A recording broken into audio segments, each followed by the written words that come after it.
Every year in May, I offer a skirt block mini class. When you sign up during the month of May, you get access to the drafting instructions and 5 email lessons that guide you through how to use them.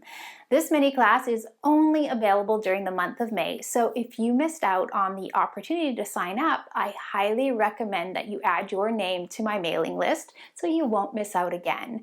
You'll get a copy of the Perfect Fit Guide and weekly emails that will build your pattern making and fitting skills. I'll leave a link for you on this page. Now, if you were lucky enough to get access, I hope you enjoyed the drafting process and have sewn up a test sample of your draft and are ready to assess the fit. Because in this video, I'm going to share some important tips to help you get the fit you want. I'm Alexandra Morgan from In-House Patterns and In-House Pattern Studio. I teach experienced sewers and budding pattern makers how to make and adjust patterns for fit and style. You'll find loads of fitting and pattern making tutorials at inhousepatternstudio.com and some lovely sewing patterns at inhousepatterns.com. Now let's jump right into those skirt fitting tips.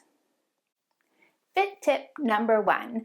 The skirt has been drafted to include 1 inch or 2.5 centimeters of ease in the waist and 2 inches or 5 centimeters of ease in the low hip.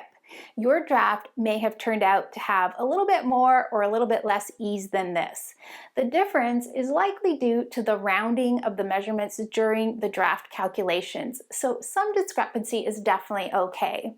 As you know, the draft is really only a starting point. What is important is to determine what the ease is on your pattern so that you are aware of the amounts. Simply measure the drafted pattern along the waist and hip line and compare the results to your body measurements. Now the difference will be the ease in the pattern. Now understanding how much ease you have will help you to better assess the fit of your sample and ensure that you will have the wearing ease you need to move and breathe in your garment. Fit tip number 2. Your skirt has been designed to sit at your natural waist. Now I highly recommend that you keep it at your natural waist for the fitting process. It's very easy to lower the waist later if you choose. Now the main objective when fitting a skirt is to make the hip line level with the floor and the side seams perpendicular to the floor. Now this means that you may need to change your waistline position.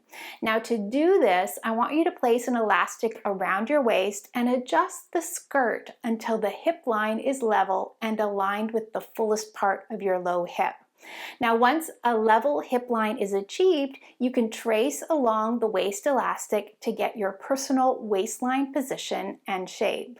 Now once the waistline is established, simply transfer the new waistline position to your pattern by measuring from the drafted waist position to the new waistline marking on your sample. Fit tip number 3. If the waist is too tight or too loose, consider increasing or decreasing the circumference by altering the side seams or the dart intakes. Now the dart intakes and the side seam shaping on the draft are only a starting point because they are based on a standard body shape. Now the fitting process is your opportunity to customize the fit and shape of the skirt. For example, in my personal fitting, I started with a skirt draft that had 8 darts in total, 2 on each side of the back and 2 on each side of the front. Now after fitting, I ended up with a total of 6 darts with 2 on each side of the back and 1 on each side of the front. So be willing to experiment with what will work best for your personal body shape and dimensions. Keep in mind that you do need to maintain the ease amounts in the waist and hips. Fit tip number 4. If the dart points seem to be poking out or dimpling, you will need to experiment with the dart position, the dart length, and or the dart intake to achieve a smooth fit. Now in my personal fitting, I changed my darts in all 3 ways and even eliminated 1 front dart and moved it toward the side seam to get the fit that I wanted. So don't be afraid to adjust for the best fit possible. Also, I want you to consider the side seam shaping over the high hip area. Don't be afraid to alter this if you need to.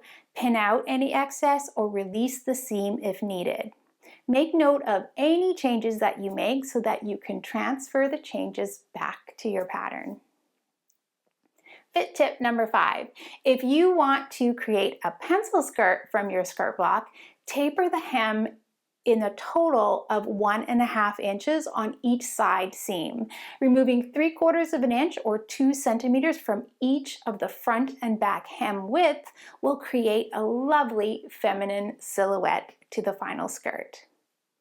Now, I hope you found that these tips are helpful to you to achieve the fit that you want for your basic skirt block.